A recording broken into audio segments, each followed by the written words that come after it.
This waterfall is on fire. It's not a wildfire. It's not a camera trick. There isn't a single drop of gasoline. Not one spark anywhere here. This is water, real water, pouring down from a cliff over 600 meters high. But in the eyes of the thousands of people standing below, it's no longer water. It's a stream of molten lava.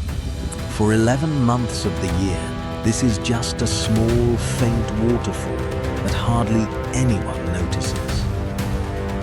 But there is exactly one stretch of time each year, just a few short weeks, when the sun sets in precisely the right position, at precisely the right angle, shining directly onto this stream of water.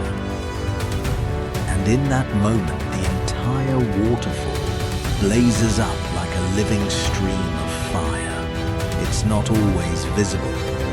If you show up in the wrong week, you'll have to wait exactly 365 more days for a second chance.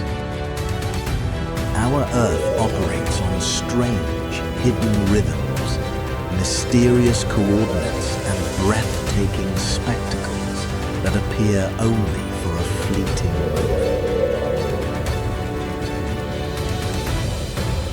If you don't know the exact spot, or miscalculate by just a day, the world instantly hides them away, as if they never existed. Today, we race against time through nature's exclusive calendar, where every chapter challenges your luck. Stay patient, because by the end of this journey, we will dive into the deep ocean to witness an entire ecosystem unleash a snowstorm defying gravity. But first, let's turn to the very beginning with an impossible illusion. February, Firefall, USA. The place you need to find is Horsetail Fall, a small waterfall tucked right against the face of El Capitan. For the other 11 months of the year, it's nothing special, and by summer, it's almost completely dried up. But sometime in mid to late February, if you happen to be there right as the sun sets, and the sky that day is cloudless, everything changes in an instant. That slender stream of water blazes into a brilliant orange-red band, spilling down the cliff face like molten lava. There's no sound except everyone around you, drawing in a breath at the same moment, then bursting into cheers as the light reaches the bottom of the falls. That moment lasts only 5 to 10 minutes. Then the light fades and the waterfall goes back to being itself. A small, ordinary stream, as if nothing had ever happened. This isn't something you can pin down with certainty in advance. It needs enough melted snow for water to be flowing, a clear sky for the sunlight to get through, and exactly the right angle of the sun, which only happens within a narrow window each afternoon during just a few weeks each year. Miss that window and you'll have to wait another 365 days. So what should you do if you want to see it? Aim for the period around mid-February. Book your lodging in advance, since the area gets more crowded every year. Bring a flashlight, since you'll be walking about 2.5 kilometers to reach the viewing spot, and the walk back happens once it's already fully dark. And most importantly, set aside at least 2 or 3 consecutive afternoons don't gamble everything on a single day, since clouds can block the whole thing without warning. If you're lucky and patient enough, the reward is 10 minutes, unlike anything else you've ever seen. An entire, massive wall of granite that looks like it's on fire. April, Bluebell bloom, England. If you're in Europe or planning to pass through England in April, don't just stop in London. Make your way to one of the ancient oak woodlands in the south of England, because this is the only month of the year when the forest floor there turns into a carpet of blue-violet. This is bluebell season, a wild bell-shaped flower that only grows in large carpets within ancient woodlands. England is home to nearly half of the entire world's population of wild bluebells, so this is a scene that belongs almost exclusively to this country. The reason you get only a few weeks to see it: bluebells have to bloom and get pollinated before the canopy of the old oak trees above them closes up and blocks out the sky. Once the forest canopy shuts, light no longer reaches the forest floor, and the flowering season is essentially over. But if you walk in right at the peak, usually falling between late April and early May, it feels like stepping into another world. Millions of tiny flowers, blue tinged with hints of purple and pale pink, blanket the forest floor as far as the eye can see. Early morning sunlight cutting through the canopy above falls in streaks of light, making the whole space look as if it's draped in a colored mist. And many people just stand there in silence because no camera can fully capture it.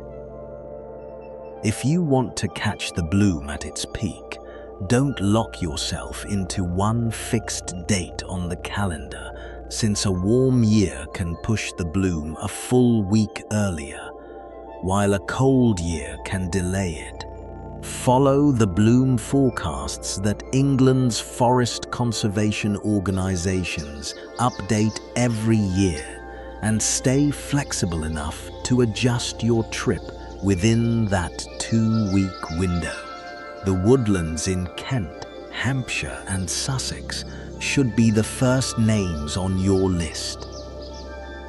Just 2 to 3 weeks later, the canopy closes, the light disappears, and that blue-violet carpet quietly fades away, waiting a full year to return. May and Julie, Manhattanhenge, USA. There's something you should do on a late May evening in New York. Stand in the middle of one of Manhattan's crosstown streets, face west, and wait for the sun to set. This is Manhattanhenge, the moment the setting sun lines up perfectly with Manhattan's grid of streets. And when it happens, an entire city that's usually loud and rushing suddenly comes to a stop. Thousands of people stand in the middle of the road.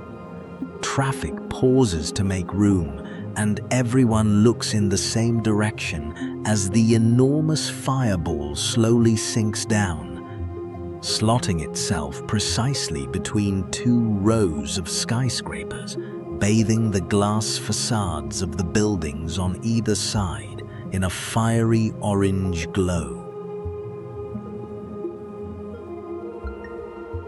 The reason this only happens on very specific days comes down to the fact that Manhattan's street grid, laid out back in 1811, is tilted about 30 degrees off true north. That tilt is exactly why the day the sun aligns with the streets doesn't fall on the summer solstice, but instead falls on 2 dates symmetrical around it, one in late May and one in mid-July. This is what makes Manhattanhenge notably more forgiving than most of the other phenomena on this list. You actually get 2 chances a year. If you're busy in late May, July gives you another shot. Each window also splits into 2 days. The half-sun day, when you only see the upper half of the sun touching the grid, and the full sun day, the most beautiful moment, when the sun's full circle hangs suspended right above the horizon. To see it properly, you should be at 14th, 23rd, 34th, 42nd, or 57th Street at least 30 minutes before sunset. The effect only lasts a few minutes, and these streets get very crowded. If you can only pick one spot, the Tudor City overpass on 42nd Street, with the Chrysler Building as a backdrop, is generally considered the best vantage point. And if you really can't make it in May or July, this is also the only phenomenon on this list that repeats reliably. Next year, you'll still have the same 2 chances to try again. May and June synchronous fireflies, USA and South Korea. In a forest in the United States, on a handful of nights in late May, thousands of fireflies don't flash randomly the way you'd expect. They light up at the same instant, go dark at the same instant, repeating in a rhythm that feels almost pre-conducted. This is the Great Smoky Mountains, straddling the border between Tennessee and North Carolina. You stand in the pitch-dark forest, where no artificial light is allowed.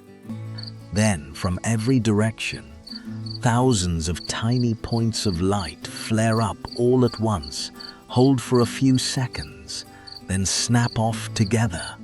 A few seconds of silence pass, and then they all light up again at once. The whole forest seems to breathe in a shared rhythm, with no one controlling it, no one giving a signal. The species behind this is Photinus carolinus, one of the very few firefly species in the world capable of synchronizing their light. This is how the males compete for mates among thousands of rivals at once, and somehow nature has programmed them to flash on the same beat instead of each going its own way. The window to witness this is extremely narrow, only about 2 weeks, usually falling between late May and early June, and the exact dates depend on that particular season's temperature and humidity. Arrive a week too early, and not enough fireflies have emerged yet. Arrive a week too late, and the mating cycle is already over, with the forest returning to being as dark as any other ordinary night of the year. If you want to visit the Great Smoky Mountains for this event, know that the Elkmont area, where the phenomenon is clearest, limits the number of visitors through a lottery held a full month in advance. No tickets, no exceptions. If you win a spot, bring a flashlight covered with red cellophane. Red light doesn't disturb the fireflies. Turn off your phone and stay absolutely silent, since even a single flash of white light is enough to throw the whole swarm out of sync for several minutes. If you don't win the lottery in the US, there's another option on the opposite side of the globe. Certain forests in South Korea, particularly around the Muju area, also record synchronized firefly displays in that same late May to early June window, on a smaller scale, but with far fewer ticketing restrictions. Just 2 weeks, then that shared rhythm of light goes dark for good, and you'll have to wait a full year for the forest to breathe like that again. Jolly Sockeye Salmon Run, Alaska, USA. There's a moment in Alaska when an entire river seems to boil with fish.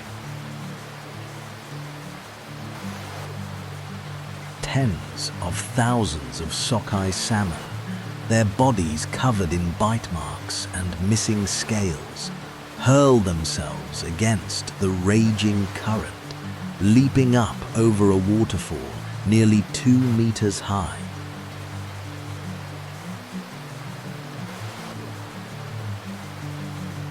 And waiting right at the top, giant brown bears weighing over 400 kilograms need only open their mouths at the right moment for a salmon to fly straight into them.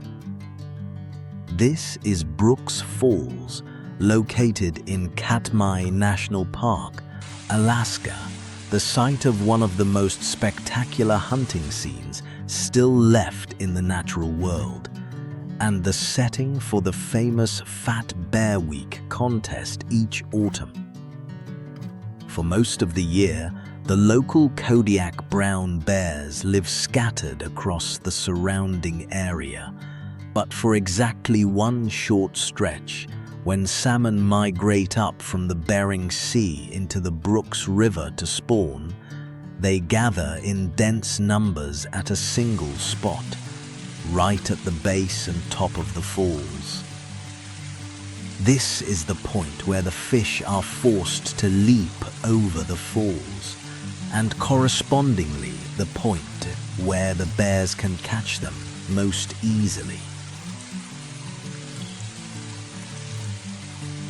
The salmon run happens in 2 waves each year, but the most spectacular one, when both fish and bear numbers peak together, falls sometime between early and late July.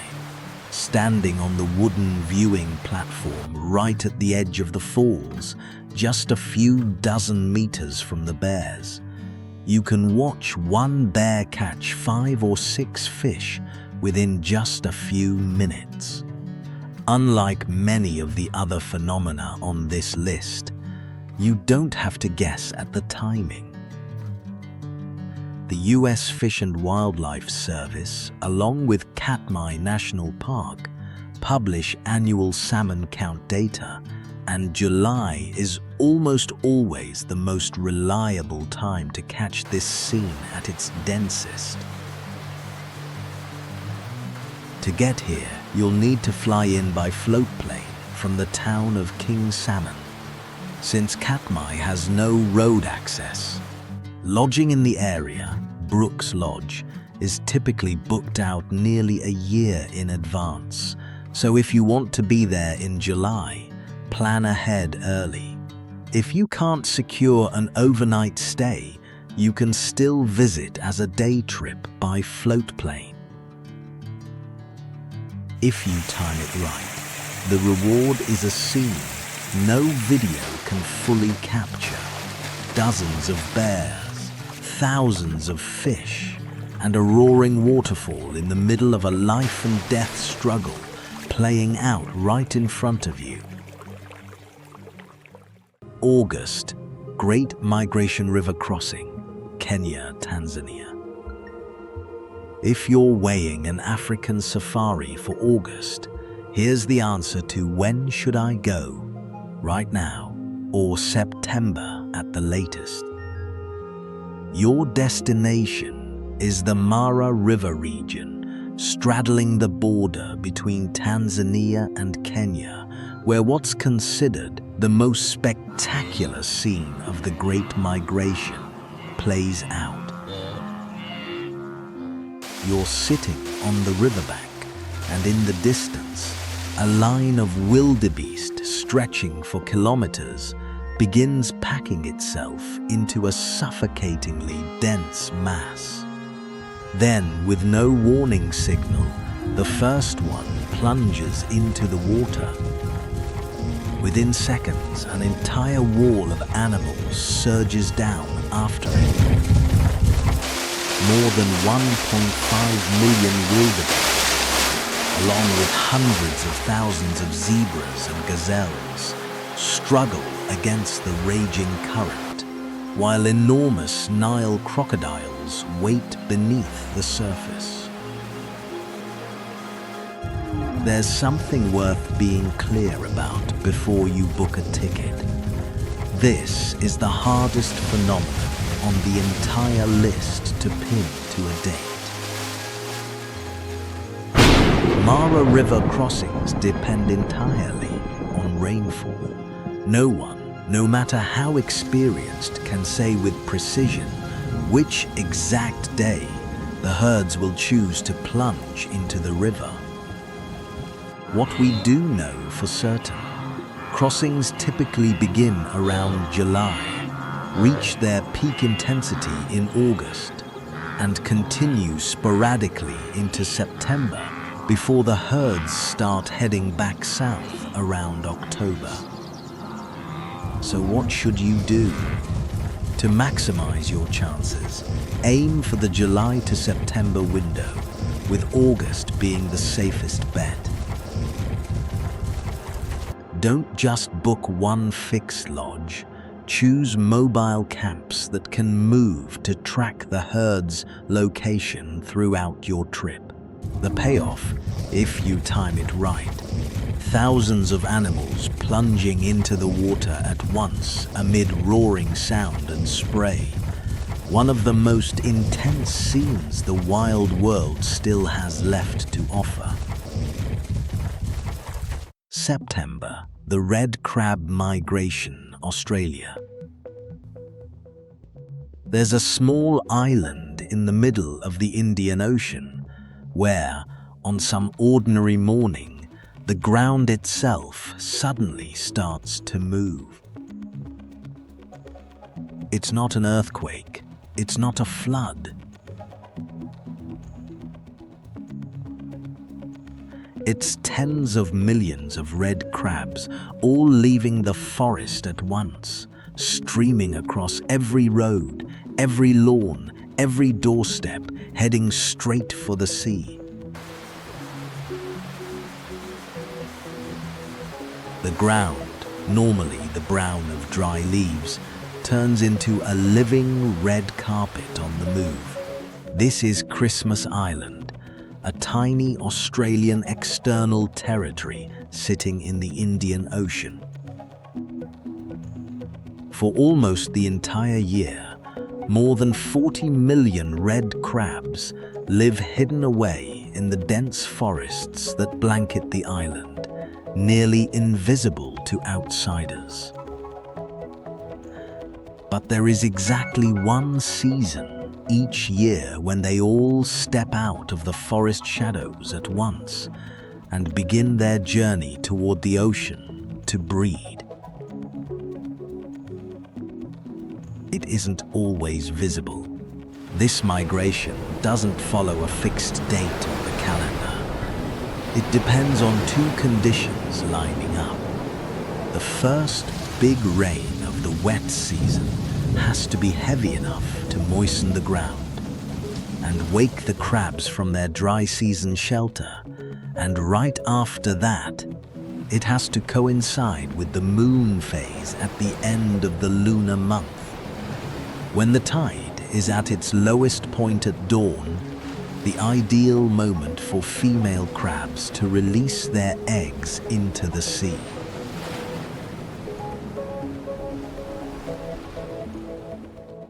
Miss either condition and the migration gets delayed, in some years by several weeks past expectations. Once every condition falls into place, usually sometime between October and November, Occasionally, as early as late September, the entire island goes into something close to lockdown.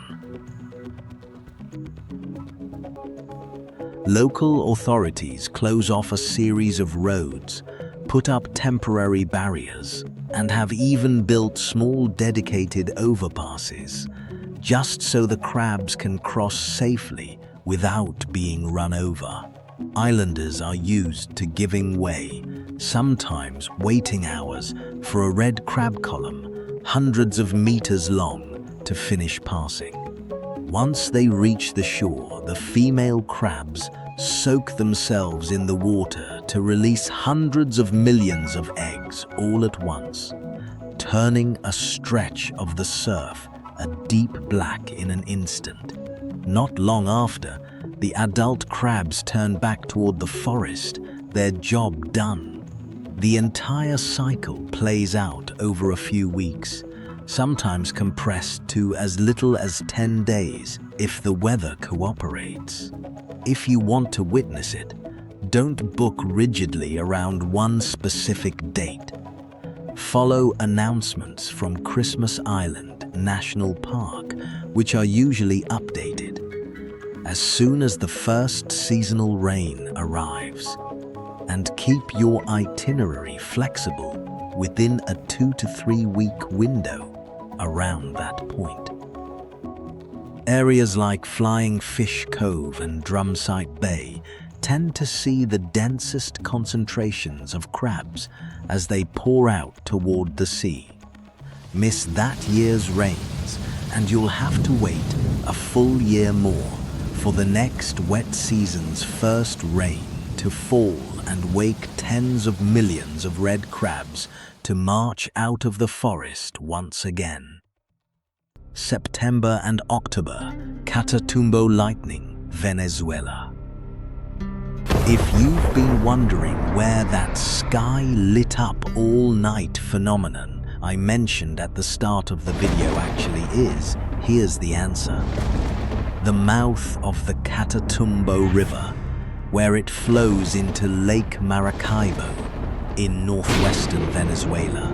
Unlike most entries on this list, this isn't something that happens just once a year. Lightning strikes here on as many as 140 to 160 nights annually. But if you're asking which month to visit to catch its most intense form, the answer is September or October. Picture yourself lying on a floating stilt house out on the lake, with no sound but the gentle lapping of water. Then, along the horizon, light begins to flash, not a single bolt, but dozens, then hundreds in rapid succession, almost without pause, turning the entire night sky into a silent light show. No thunder, almost no accompanying sound at all, since most of it is cloud-to-cloud lightning.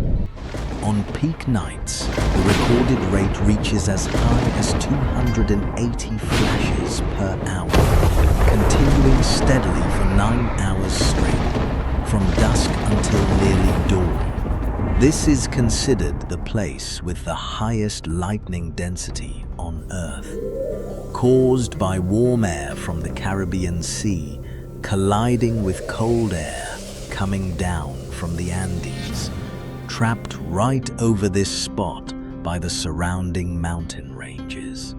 Because it happens on nearly every night, the phenomenon is also known as the Maracaibo Beacon, once used by sailors for navigation long before artificial lighthouses existed.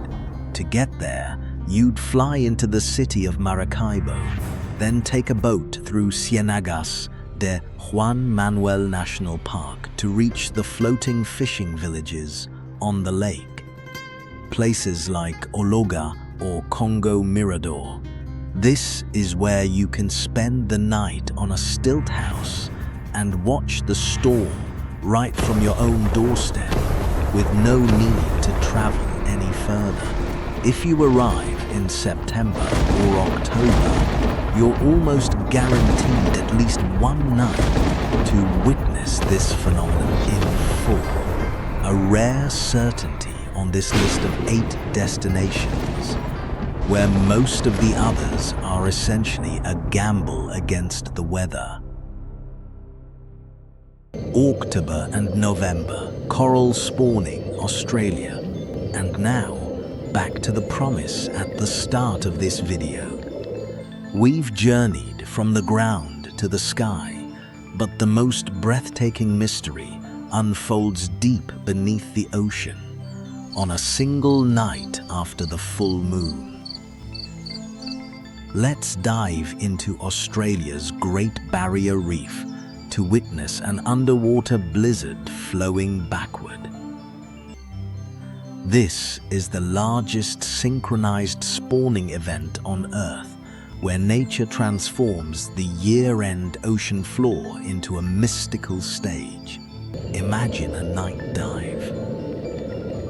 Your flashlight sweeps across coral structures that have slept all year.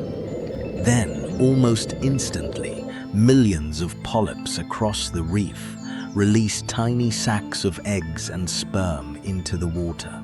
Within minutes, the space around you fills with a snowstorm defying gravity. Trillions of pink, orange, and white spheres surge upward instead of falling, casting you right into the center of a giant, living kaleidoscope.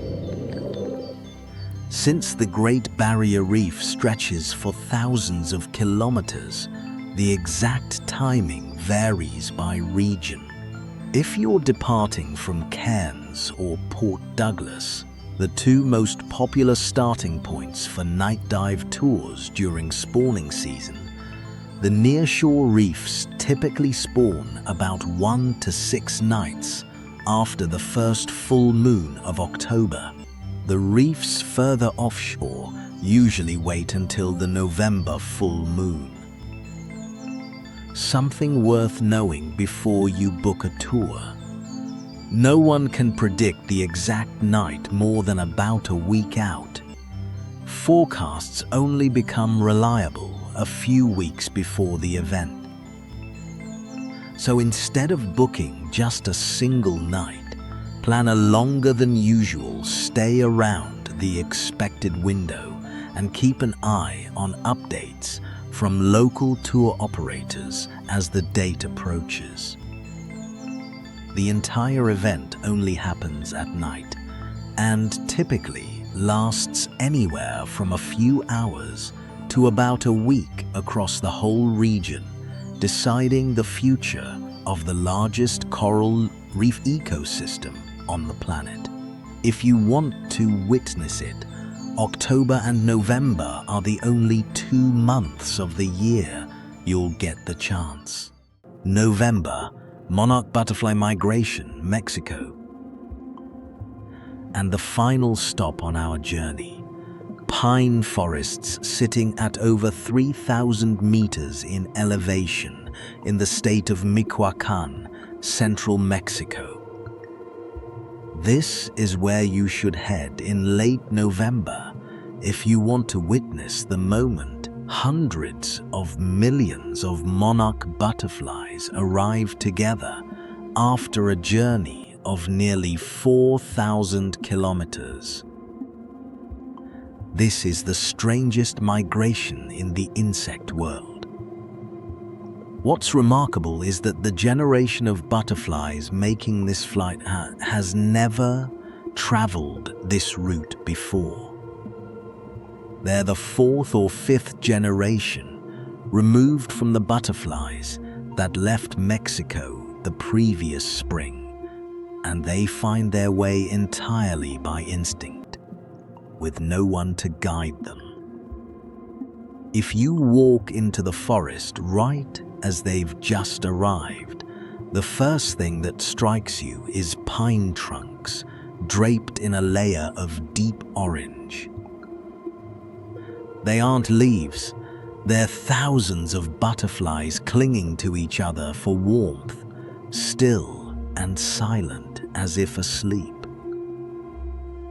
Then, once the sun comes up, the whole forest suddenly stirs.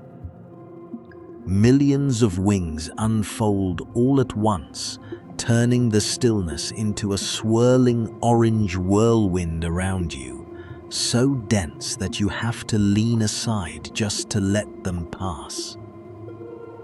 The butterflies begin arriving at the Oyamel forests around late October to early November, coinciding with Mexico's Dia de los Muertos celebration, which is why locals have long believed they carry the spirits of ancestors returning home. But if you're asking me exactly when to go for the most beautiful sight, the answer is a little more nuanced.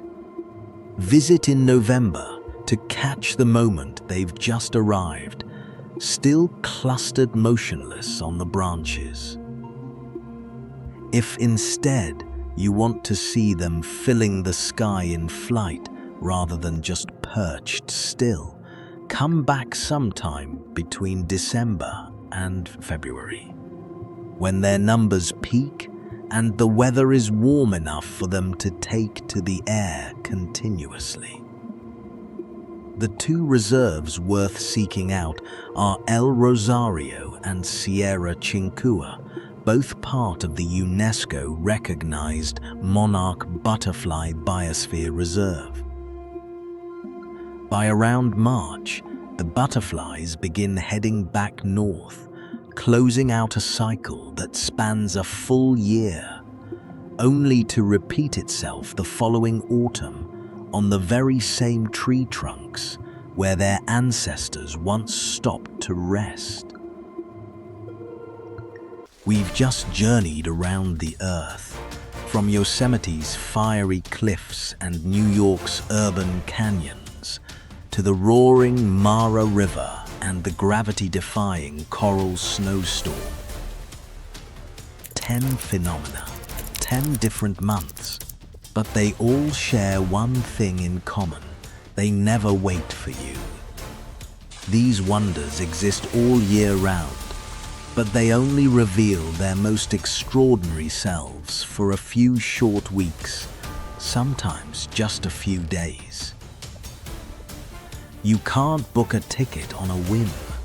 You can't force nature to bend to your schedule.